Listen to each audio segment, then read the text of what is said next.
Vamos à palavra então, João 2, de 1 a 11. O tema dessa mensagem é quando o fim é melhor que o começo. Quando o fim é melhor que o começo. Então, acompanhe a leitura na sua Bíblia ou aqui na tela. Eu lerei a Nova Versão Transformadora. Diz assim: 3 dias depois houve uma festa de casamento no povoado de Caná da Galileia. A mãe de Jesus estava ali. E Jesus e seus discípulos também foram convidados para a celebração. Durante a festa o vinho acabou e a mãe de Jesus lhe disse: eles não têm mais vinho? Mulher, isso não me diz respeito, respondeu Jesus. Minha hora ainda não chegou? Sua mãe, porém, disse aos empregados: façam tudo que ele mandar. Havia ali perto 6 potes de pedra usados na purificação cerimonial judaica. Cada um tinha capacidade entre 80 e 120 litros.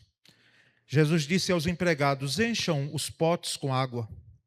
Quando os potes estavam cheios, disse: agora tirem um pouco e levem ao mestre de cerimônias. Os empregados seguiram suas instruções. Versículo 9. O mestre de cerimônias provou a água transformada em vinho, sem conhecer sua procedência, embora os empregados obviamente soubessem. Então chamou o noivo. O anfitrião sempre serve o melhor vinho primeiro, disse ele. Depois, quando todos já beberam bastante, serve o vinho de menor qualidade. Mas você guardou o melhor vinho até agora.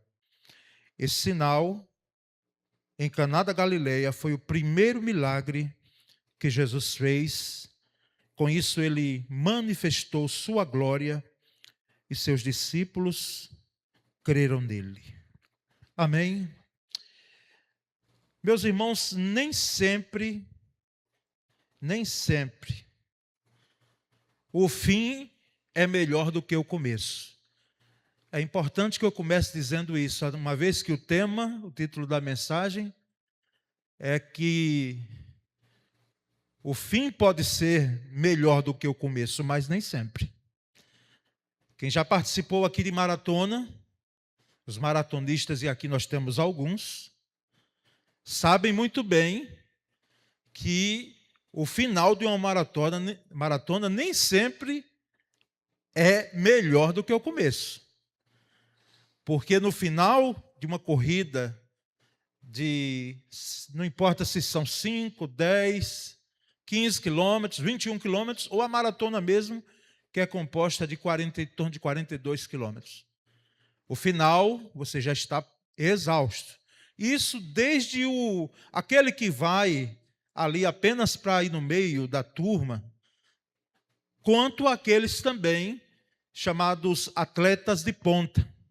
Então, nem sempre o fim é melhor do que o começo. Nem sempre. Nem sempre a gente pode afirmar de que um casamento, um relacionamento, uma amizade, pode o final ser melhor do que o começo. Eu já ouvi, inclusive, em gabinete, e ali nós geralmente damos uma palavra, dizendo assim: pastor, essa mulher aí não foi a mulher que eu casei, não.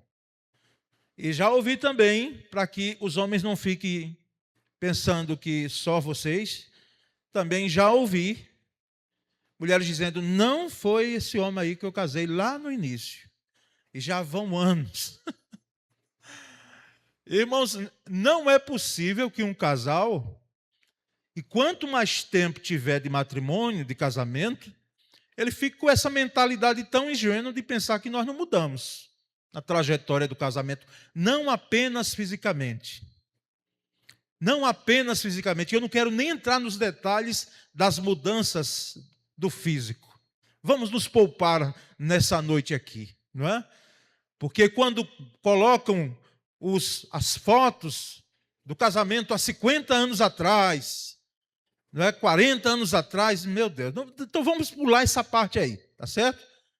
Mas quem foi que colocou na nossa mente que o casamento, o matrimônio, as relações de amizade, os relacionamentos humanos, o ímpeto que você tem no início, ele é melhor no final. Já visto, irmãos, que nós, assim que nascemos, alguém já disse, nós começamos a morrer de certa forma.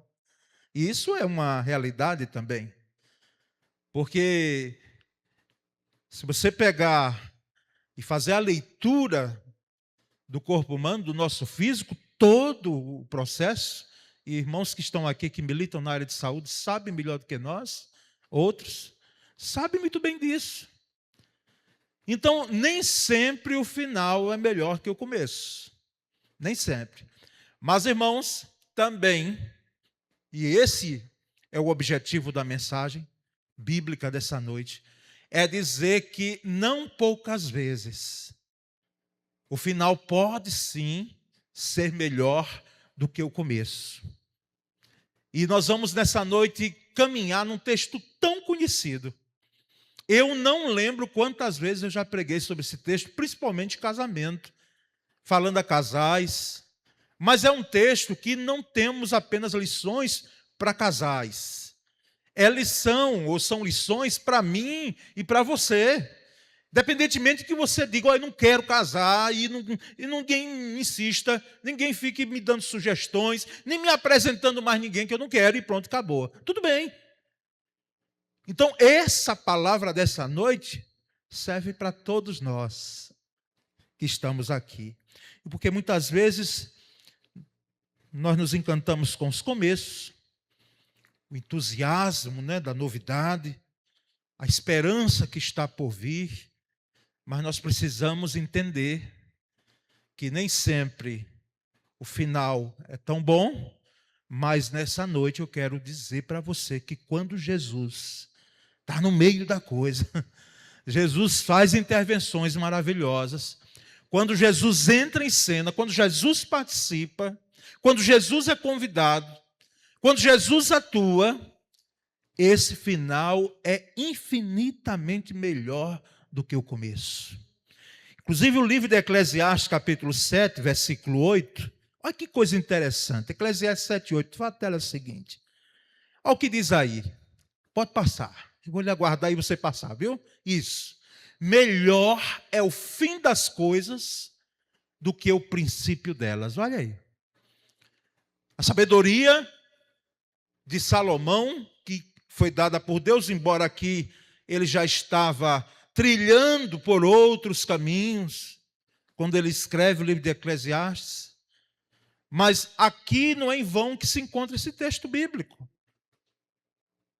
E é claro que isso mostra para nós que o valor de uma trajetória não está apenas no começo dela, no início dela, mas em como ela termina.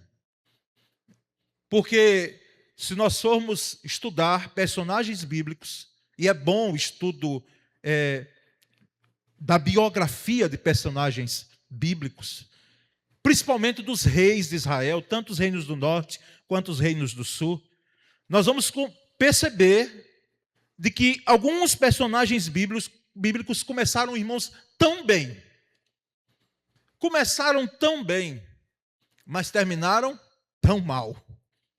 Começaram bem a trajetória, mas terminaram tão mal. Reis começaram tão bem, mas alguns reis, principalmente os reinos do norte, porque há uma diferença entre os reinos do sul, a quantidade, se você for, faça isso, vá avaliar reinos do norte e reinos do sul, nós vamos perceber que os reinos do sul, embora teve reis que se desviaram dos caminhos, dos preceitos do Senhor, mas os reis do norte superaram. Alguns começaram tão bem, mas terminaram tão mal. Algumas pessoas começam tão bem a vida cristã, começam tão bem a trajetória matrimonial, começam tão bem em uma profissão, começam tão bem em um relacionamento de namoro, mas terminam, às vezes, tão mal. E nós percebemos, irmãos, que, então, aqui, nesse texto, nós percebemos, notamos o início do ministério de Jesus. O início do ministério dele. Nós entendemos aqui que na agenda de Jesus havia espaço para celebrar alegrias da vida. Dentre elas, o casamento. Olha eu mexendo com casamento de novo. Eu digo aos solteiros, vê se eu não já disse a você, solteiro, isso. A vida solteira é boa. Não é ruim, não. É boa. Mas a de casado é melhor. Porque eu entendo que a vida de casado para mim foi muito boa, embora cada um tenha o seu posicionamento diante de Deus e nós devemos respeitar a situação que cada um traz para si. Mas, irmãos, na agenda de Jesus aqui, ele coloca um casamento. Ele foi convidado com seus discípulos para aquele casamento em Caná da Galileia, um povoado. E ele aceita aquele convite. Algumas pessoas, alguns irmãos, membros da igreja, porque nós recebemos perguntas, não é? E perguntas variadas. Já recebi perguntas, pastor, a situação é essa do convite, vai acontecer isso, isso e isso lá, tá certo? E eu estou em dúvida se aceito ir. Mas a pessoa é muito minha amiga, muito minha amiga. Mas eu sei que a minha ida até lá talvez não seja tão bem assim. Eu digo, e o que é que vai ter lá? Não vai ter isso, não. Tudo bem, você vai quando a coisa você perceber. Porque há ambientes que nós não devemos ir em hipótese alguma. Tá certo? Em hipótese alguma. Mas há um casamento, há uma festa de um amigo, você, quem sabe, pode ir. E quando as coisas do ambiente ficarem de tal modo que não mais comporte a sua presença, não porque você seja melhor do que ninguém, mas é porque aquele ambiente ali não lhe condiz. Então chegou a hora de você dar o abraço no seu amigo, na sua amiga, e ir para casa. Analise bem os convites. Porque às vezes, quem sabe, nós passamos a ideia de que não aproveitamos as oportunidades por questões mesmo que já estão dentro de nós ou um receio. E entendam muito bem isso. Existem situações que nós devemos aceitar e outras que nós não devemos aceitar. Vai depender muito dos prós e dos contras. Mas Jesus aceitou ir para aquele casamento. Inclusive, dá-se a entender pelo texto que os noivos eram conhecidos dele, ou pelo menos da sua mãe Maria. Os noivos eram conhecidos, a família, Caná da Galileia, era um povoado. Não era uma cidade populosa, não. Todo mundo ali, quem sabe, se conhecia. E Jesus, então, aceita o convite para ir para esse casamento, uma vez que foi convidado. E lá em Hebreus 13, 4, o escritor aos Hebreus, ele diz, honrado entre todos seja o matrimônio. Ou seja, Jesus valorizou, embora não casou, tá certo? Olha unidos em Cristo aí com a tese boa, né? Não casou, mas defendeu o casamento. Ele não casou porque tinha um propósito maior, mas defendeu. E a Escritura diz que honrado entre todos seja o matrimônio, seja o casamento, Hebreus 13, 4. E em Gênesis 2, 24, pegando do princípio de que no princípio era o verbo e ele estava com Deus, lá em João capítulo 1, versículo 1 e seguintes. E o verbo estava com Deus e o verbo era Deus e tudo quanto foi feito por meio desse verbo da palavra que é Cristo. Foi Deus quem instituiu o casamento, Gênesis 2, 24. Enfim, irmãos, Jesus foi aquela solenidade que durava, eu não quero entrar aqui nos meandros da questão, dos detalhes, mas durava dias, às vezes uma semana. E o casamento ou o noivado era feito um ano antes e já tinha ares de casamento, embora quando eu estou indo para um noivado, eu deixo claro para os noivos, eu digo, olha, vocês são noivos, está certo? Não pense que vocês estão casados, não. Porque até o judeu que tinha um noivado, que tinha a autenticidade de um casamento, eles não coabitavam, não. Eles aguardavam o casamento um ano depois. E esse casamento era feito dentro dos padrões da época, familiares, com questão de dote, diferente na nossa cultura, não é? Até porque nós estamos distantes anos e se trata de outra cultura. Então, Jesus valorizou o casamento. Então, quando é que o fim é melhor que o começo? Primeiro, nós vamos perceber que esse começo revela então a limitação humana. Quando o começo revela a limitação humana. O versículo 3 diz que durante a festa, durante a celebração, o vinho acabou. O vinho terminou.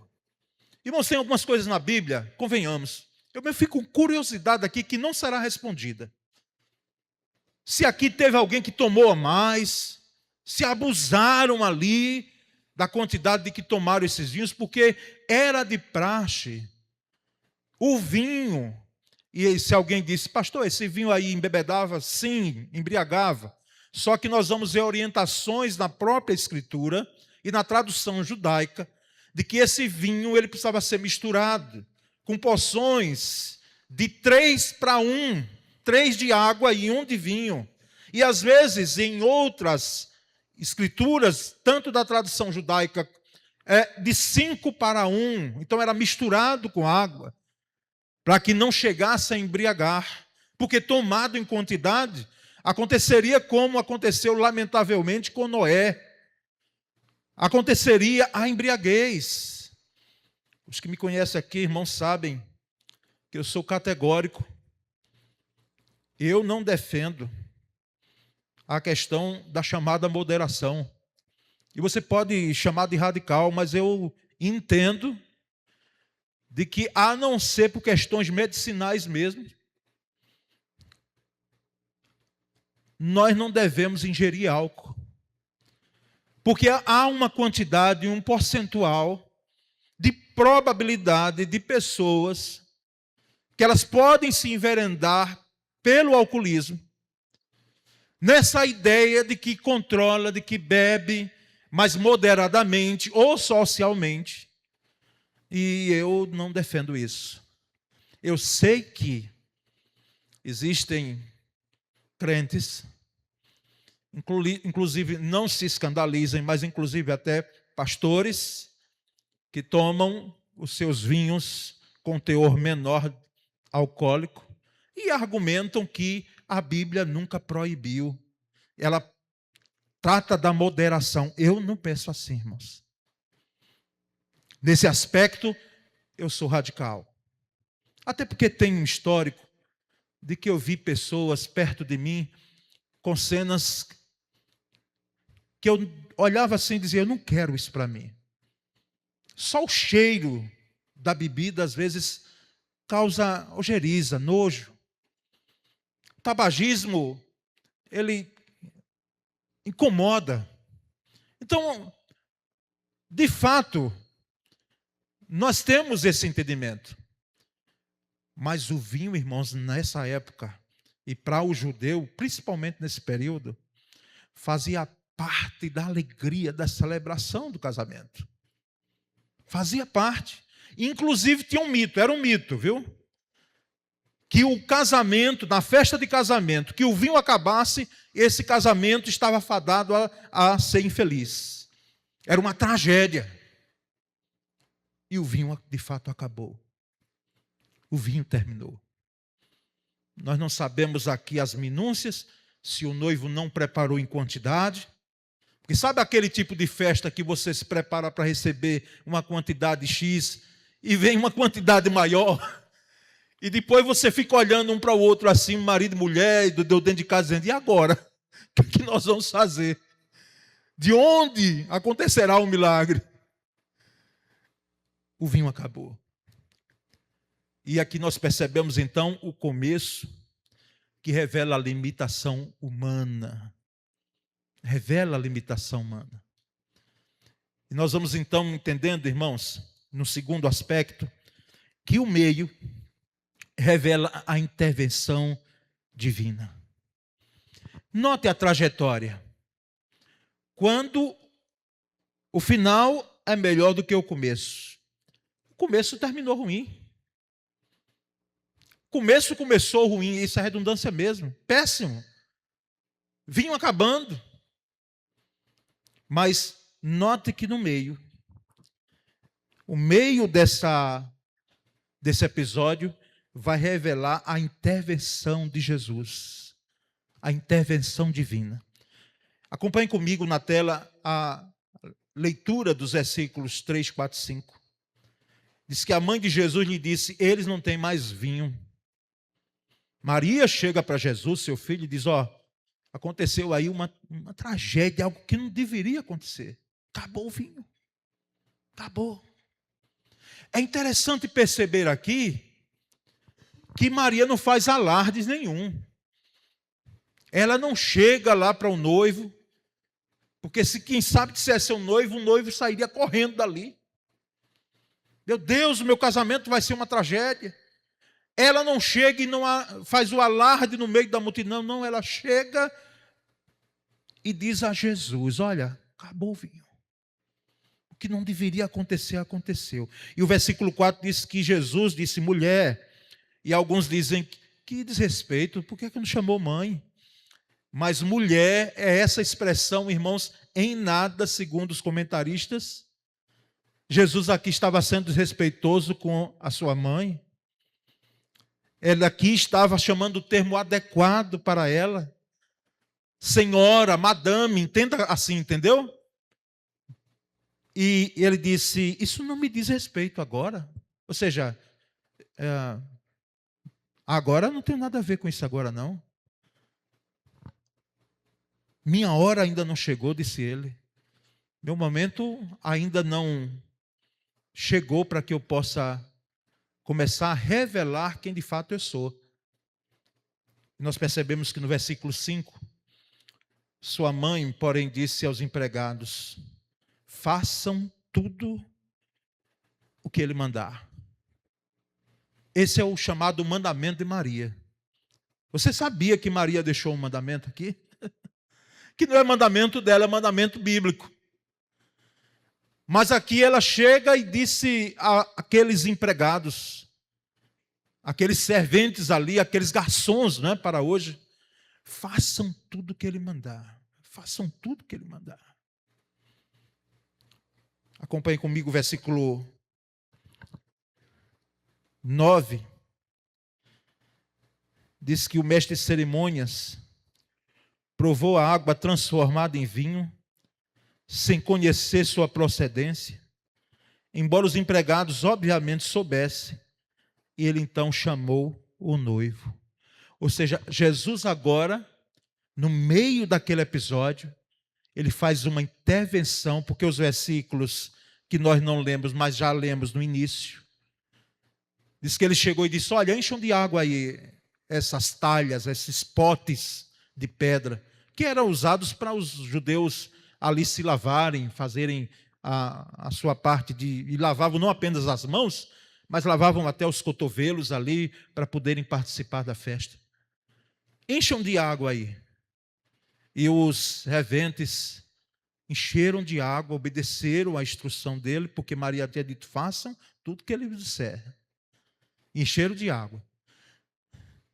Eu fico pensando se teve algum entre eles que disse: que negócio é esse? Água? E ainda mais, Jesus disse no versículo 8: leve lá, agora.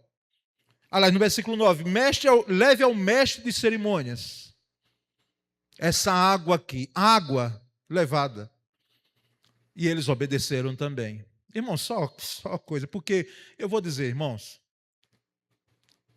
fosse eu pensava duas vezes, eu digo: sim, mas aqui é água, não é vinho. O mestre de cerimônias vai provar água? Vamos ter água assim, está numa dieta geral agora. E o vinho? O vinho acabou já. E nós vamos agora o quê? Tomar água?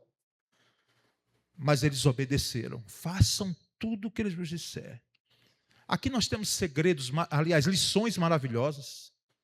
Primeiro, peça a pessoa certa. Maria, ela pediu, ela falou a pessoa certa que podia trazer uma solução. Ela não foi a ninguém ali, ela não foi ao noivo, ela não foi a outro, ao mestre-sala, a ninguém. Ela foi a Jesus porque ela sabia que aquele filho dela ali era diferencial. Aquele menino tinha sido prometido.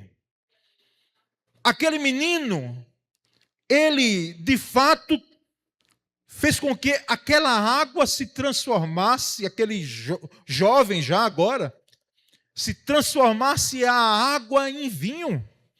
Isso é chamado milagre, irmãos. E não acontece todo dia, viu? Mas quando Jesus faz, faz.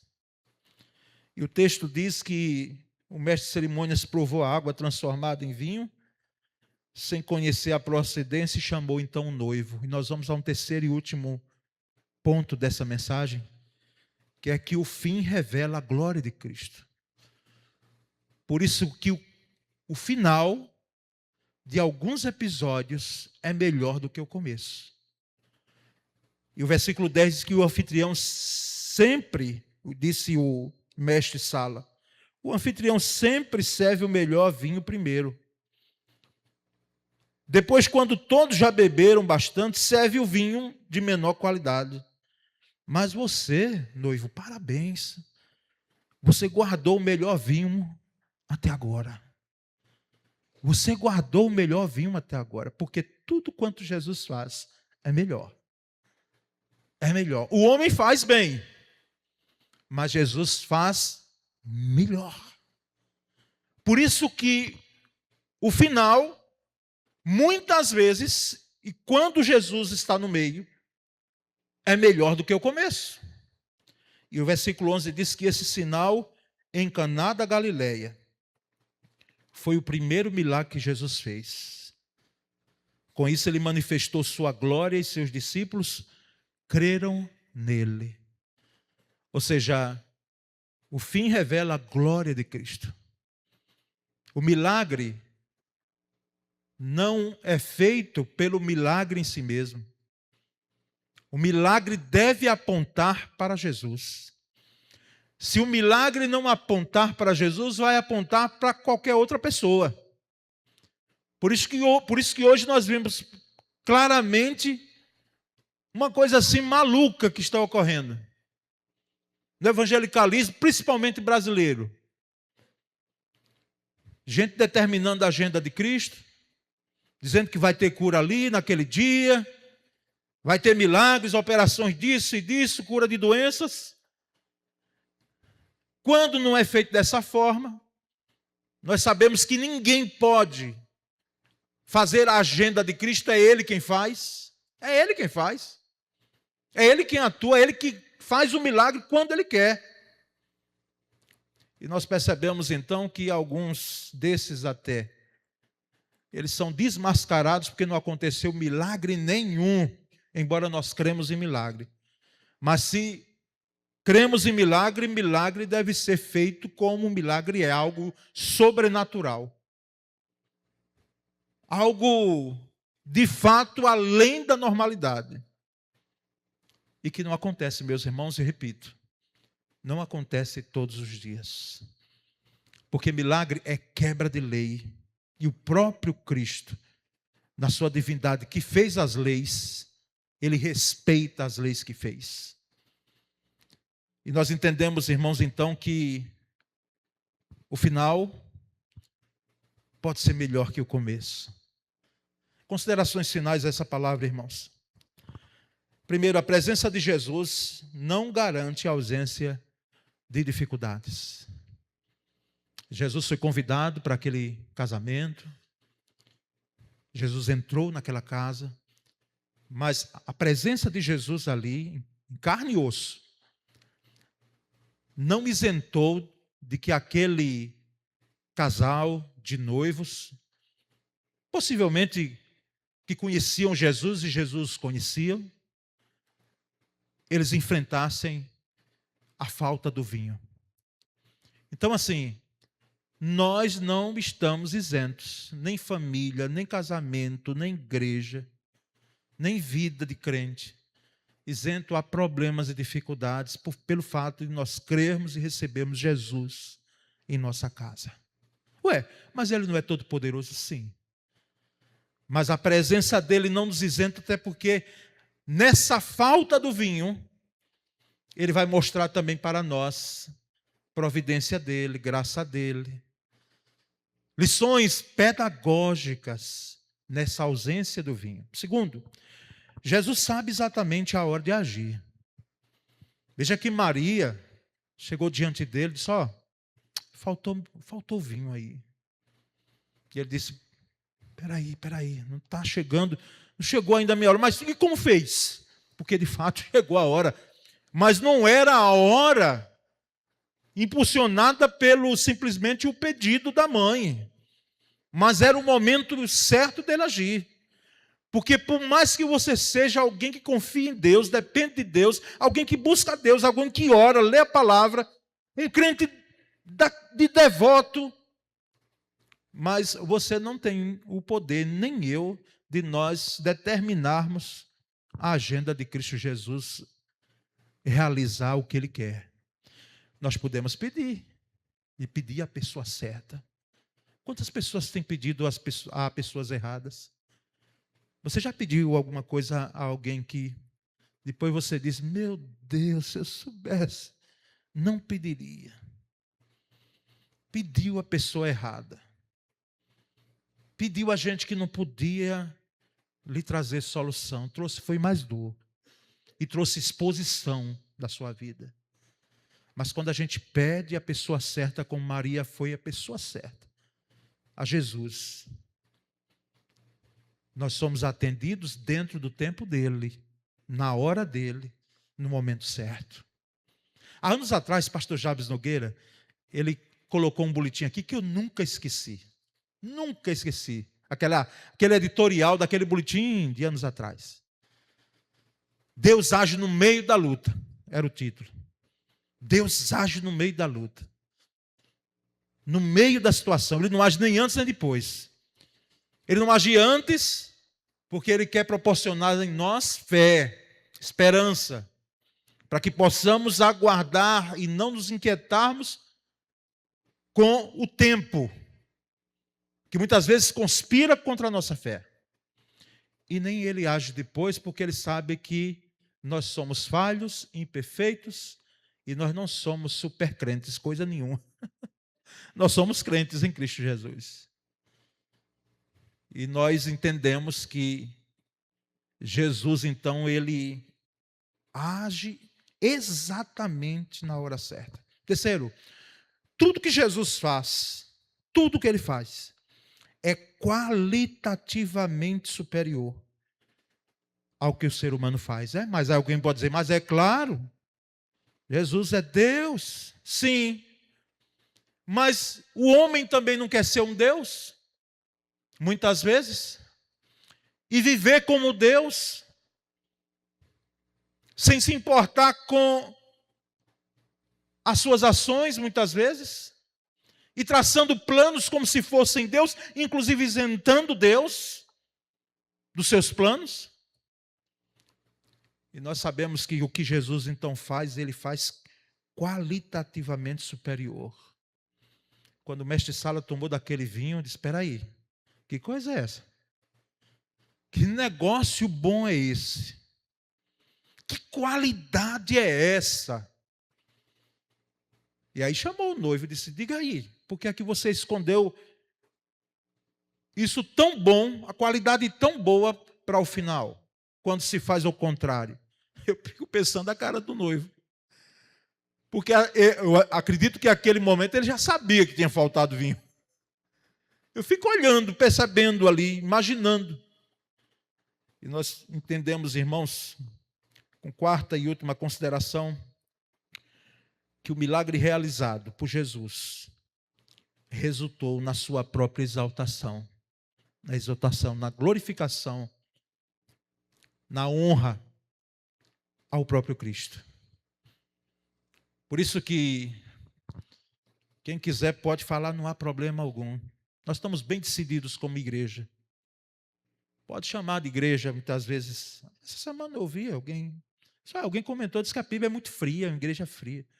Ô irmãos, se formos zelosos e crermos só nos milagres que Jesus faz, vamos continuar dessa forma, entendendo equivocadamente por comentários desse porte, Porque nós cremos no Deus que age e faz milagres. Nós cremos que Jesus opera. Cremos sim. Agora ninguém queira confundir o fato de crermos com uma ação onde haja aqui um burburinho enorme, uma agenda feita para que Jesus cure, para que Jesus faça isso, para que Jesus opere o milagre. Não, não, não.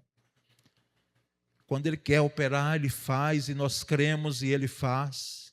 Quando quer, onde quer, a quem quer. E a honra e glória é dEle. Não é do segmento religioso, não é da igreja, não é da igreja A, não é da igreja B. Não é nossa, não é do pastor, não é do ungido do Senhor, não é do bispo, nada disso. A glória deve ser dada a Cristo Jesus.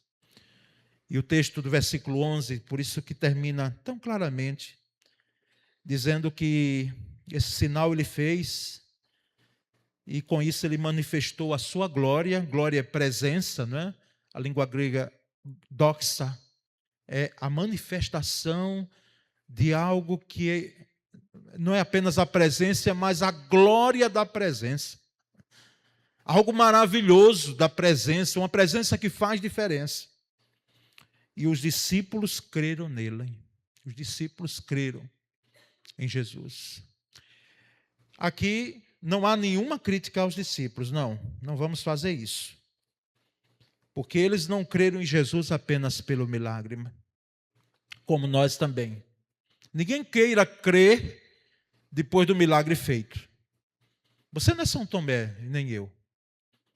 Porque Tomé foi que disse, eu só vou crer se eu ver. Para quem quer ver milagre acontecer, precisa crer primeiro. Mas aqui, lembramos, Jesus estava iniciando o seu ministério. Aqueles homens nem sabiam direito.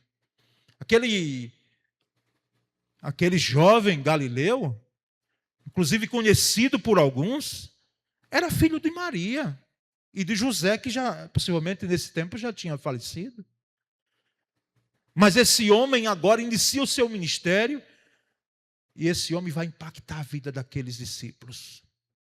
Esse homem vai fazer com que aqueles homens, aqueles 12, e inclui-se a Judas no meio, lamentavelmente se perdeu, mas eles foram impactados com a ação de Cristo Jesus e creram nele. A ideia de crer aqui é que eles seguiram o Mestre, seguiram Jesus.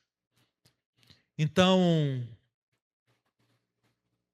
o final pode ser melhor do que o começo. O final pode ser melhor do que o começo, quando Jesus está presente. Nesse momento nós vamos estar entoando o cântico, depois vamos retornar orando, porque imagine alguém que olha a trajetória da sua vida, em alguns aspectos, e disse, meu Deus, o que fazer agora? Como fazer? Porque comecei até bem, agora eu estou num beco sem saída, está tão desgastante, está tão horrível lidar com essa situação. Quem sabe?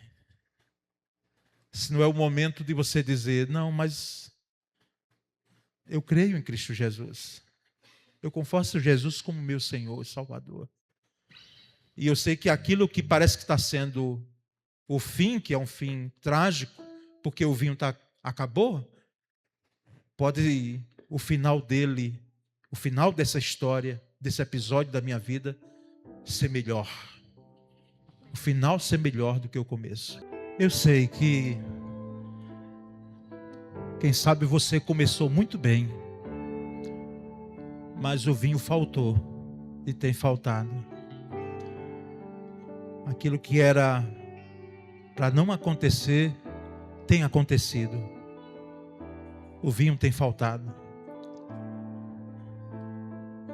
E diante dessa falta, O meio que nós percebemos aqui no episódio bíblico foi a intervenção de Jesus. Alguém foi e pediu a pessoa certa.